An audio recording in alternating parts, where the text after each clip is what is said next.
understanding what has happened to males over the last 3 or more decades to have resulted in the manifestations we see before us today, to cause them to be referred to by Professor Edward Miller as men at risk, the title of his book on this unfortunate phenomenon.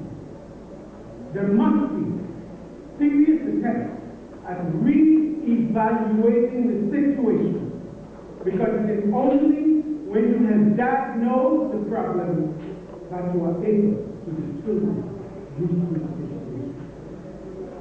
So, what is it that moves the male person today, apart from the greed, dishonesty, vainglory, and machismo we see around us as men use their material and other resources in ways that seem to mimic follow how easy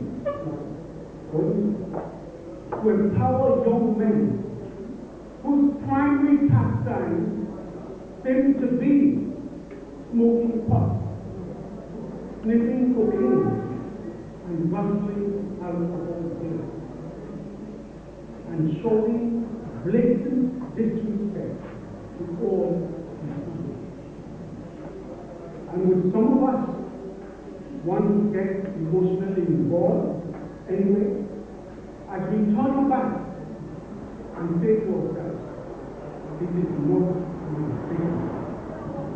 But I ask you, if it is not your thing, then who do we not have a responsibility to make a difference? If only because we must live in the same community and to heed the call to justice and charity. Allow me for a few moments to recount the recent attacks. The police at Victoria, just about a year ago, invited a teacher, a Catholic priest, a youth officer, and myself to have dialogue with 2 opposing groups of young men. About 20 years ago. We should not have them today. Along with their parents and guardians. They have been arrested overnight for serious disturbances.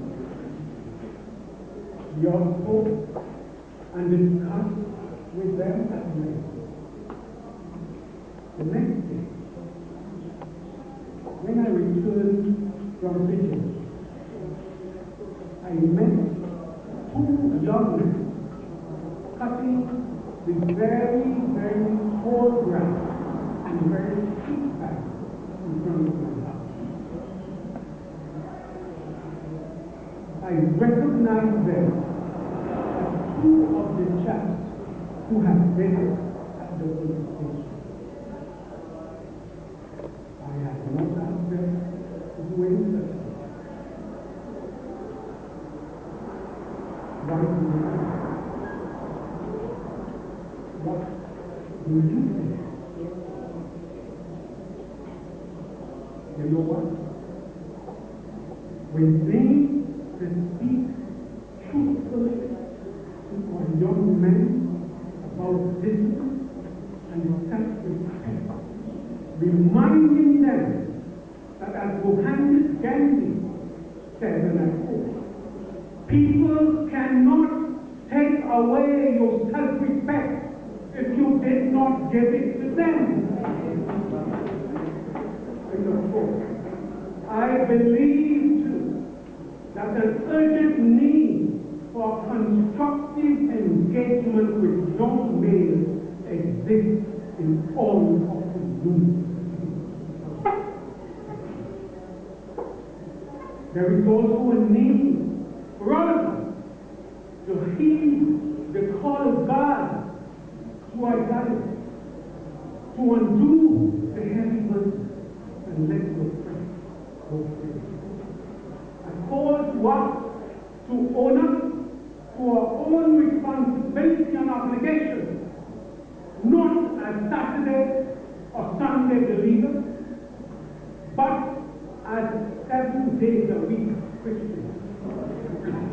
to begin looking out for those who have fallen through the very wide and large cracks in the foundation of our education and social system. Conscience, my friends, is an unbearable weapon. For men means to recruit into a deeper morality, not a comforting one, as is so often portrayed by some of us who have sacrificed on the altar of compromise, double standing, greed, and desire. Our schools must rediscover their reading. Churches must recommit to active social programs, and our organizations must begin, or ought to begin, demanding of the male members especially higher standards of decorum and morality on the field of prayer and worship. What is happening to the people of God? And our sisters too must begin to stand up for justice and fairness. And there is probably a need for the creation of partnerships among various organizations in our country, since these can work synergistically to deal with current and emerging issues. But one of the things we must commit to as a country is developing a strategy to help many of our brothers and sisters who cannot read to become literate and more self-confident and self-assured. That to me is a noble undertaking worth pursuing at the highest level of the public and private sector. You brothers,